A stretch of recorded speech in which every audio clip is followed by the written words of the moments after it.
কমিটির নাম প্রকাশ হয়েছে। তারপরে আমাদের হলে মানে সবার মতামত নেওয়ার জন্য একটা মিটিং দেওয়া হয়েছিল।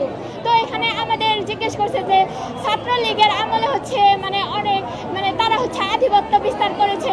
তো মানে যদি আবার নতুন করে যদি ছাত্র রাজনীতি প্রবেশ করে তাহলে তো আধিপত্য বিস্তার করতে পারে। তোমরা কি চাও যে রাজনীতি হোক? তো আমরা বলছি না, চাই না, যে আমাদের হলে আমরা কেউই চাই না যে রাজনীতি হোক বা কেউ আধিপত্য বিস্তার করুক। আমরা স্বেচ্ছায় পদত্যাগ করেছি, মানে যে পদটা দেওয়া হয়েছে আমাকে, আমি পদত্যাগ করেছি এই পর্যন্ত।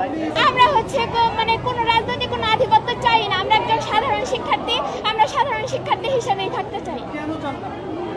মানে হলে রাজনীতি যদি ঢুকেই পড়ে, মানে ক্যাম্পাসে থাকুক, ওইটা আমাদের সমস্যা নাই।